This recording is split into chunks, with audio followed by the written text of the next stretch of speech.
Cerita ini sekitar tahun 2014 di salah satu kampus di daerah Gunung Anyar, Surabaya. Ada 3 mahasiswa semester 2, namanya Intan, Namira, sama Arkan. Mereka bertiga ini sahabatan dari zaman SMA dan kebetulan ngambil jurusan yang sama pas kuliah. Mereka bertiga tuh ngambil jurusan komunikasi. Jadi fakultas mereka tuh kayak ngadain acara gitu, Moibi.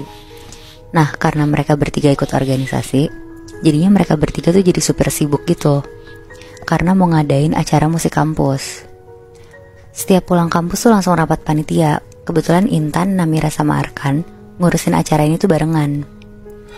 Jadi suatu malam pas mereka lagi abis kelas jam 6 sore, mereka ada rapat dulu di selasar kampus. Rapatnya tuh kira-kira selesai sampai jam 8 malam. Tiba-tiba pas lagi rapat, Intan bilang ke Namira, dia baru ingat kalau kunci kosannya dia tuh ketinggalan di meja kelas dia. Posisinya tuh di lantai 3 gedung kampusnya. Nah, karena udah malam dan gelap, akhirnya Intan juga ngajak Arkan buat nemenin dia ngambil kunci kosannya dia. Jadi bertiga naik ke kelasnya gitu? Iya, betul, Moy. Awalnya si Arkan tuh males banget karena dari selasar ke lantai 3 tuh jalannya jauh. Tapi karena Intan sama Namira udah rewel banget, akhirnya Arkan mau nemenin mereka berdua naik ke lantai 3. Sepanjang jalan tuh mereka ngobrol kayak ngomongin, serem juga ya ini kampus kalau malam-malam kayak gini. Akhirnya mereka bertiga naik tangga karena lift di malam itu tuh lagi maintenance. Naik ke lantai 1, terus lanjut ke lantai 2. Pas udah mau naik ke lantai 3, Namira denger ada suara bayi nangis. Di situ Namira mastiin ke Intan sama Arkan, kalian denger gak sih? Tapi katanya Intan sama Arkan tuh gak denger apa-apa. Terus Intan bilang ke Namira, "Nam, lo jangan ngomong apa-apa deh ya, ini kan gelap."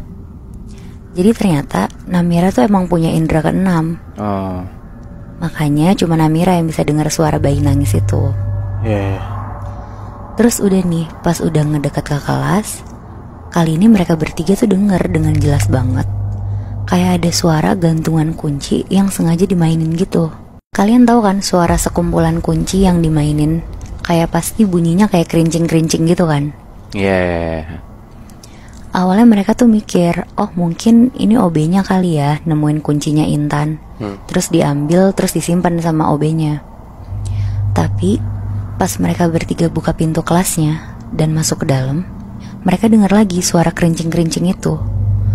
Pas mereka lihat ke arah meja, mereka lihat kuncinya Intan tuh kayak terbang dari meja ke atas sambil goyang-goyang ke kanan dan ke kiri. Dan pas mereka bertiga kaget, kuncinya jatuh ke meja dan langsung ada angin kenceng banget masuk ke ruangan kelas mereka. Tanpa ngomong apa-apa, Intan lari ngambil kuncinya, ditungguin Namira sama Arkan di pintu kelas. Terus mereka bertiga lari ke bawah kenceng banget. Gak peduli mau jatuh atau enggak, yang penting mereka bertiga tuh ke bawah dengan selamat. Di situ Intan sambil ngos-ngosan ngomong ke Namira, Nam, itu apa Nam tadi?